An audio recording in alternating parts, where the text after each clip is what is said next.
What is up, you guys? Welcome back to another podcast. I hope that everybody is having a fantastic day today. In today's podcast, we are talking about why you're not behind and why you're just building it the real way.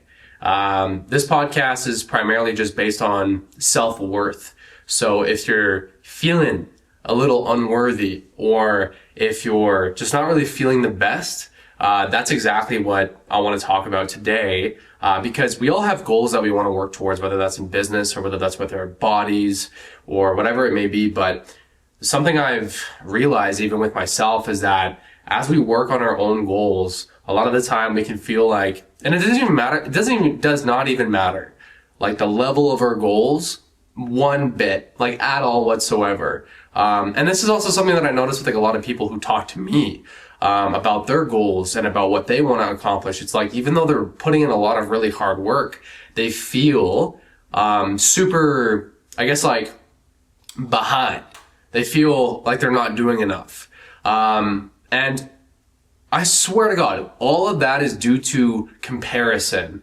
And I feel like when we have goals, a little bit of comparison in a way, I would say, where it's positive comparison, where it's like, oh, what is this other person doing that, I can learn from, can help us a lot in our lives to just do better in our own way. But when it's comparison, negative comparison, where it's in a way that we compare ourselves to others in a negative light, like, oh, I'm not good enough because like they're 10 steps ahead of me. And the truth is like, you just can't compare your story to somebody else's, 20th chapter. You might be just on chapter 5 of your life, but you got to take it one chapter at a time. Otherwise you're going to be skipping steps. And that's the last thing that I want you to do. And I feel like also the last thing that, this might feel like a little bit of like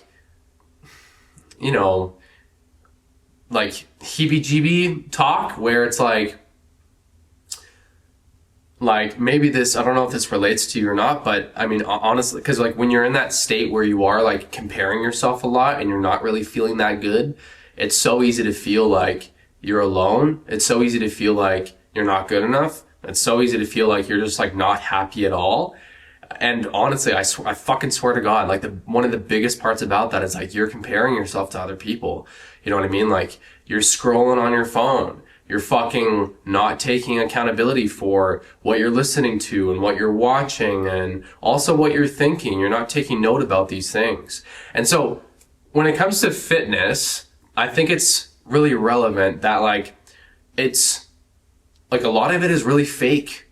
A lot of it is people with their shirts off, flexing in the mirror, the lighting isn't natural, you know what I mean? Like it's Photoshop, veins, or PEDs. And not saying that PEDs are a bad thing, but it's more so the culture that comes with it. And not everybody is, I guess, like in that culture, but there is a culture that comes with that. You know what I mean? Like there's 19-year-olds talking about TRT, influencers selling dream physiques, kids taking shit that they don't need to take when they can accomplish, a lot of what they want naturally. And like, side note, like I've been natural all my life. Like I've had little thoughts here and there about taking it, but I've never had this like big desire to take PEDs before. And that's only because I know the side effects of PEDs, more like just for the health reasons of them. And, from my perspective, I've seen other natural bodybuilders who have claimed that they're natural, like obvious naturals. And I'm like, well, if they can get that big, like, I don't really want to get any bigger than that. Like, I have no need to, you know what I mean? Because any bigger would just like make my life a lot harder, you know what I mean? And so, if you're someone in your journey and you're constantly comparing yourself more so to the person in the mirror, like you look at yourself in the mirror and you're just fucking unhappy with who's there. And you're like, you constantly keep saying like, this is not good enough. This is not good enough. It's literally just you comparing your thoughts to other people's thoughts. Like it's literally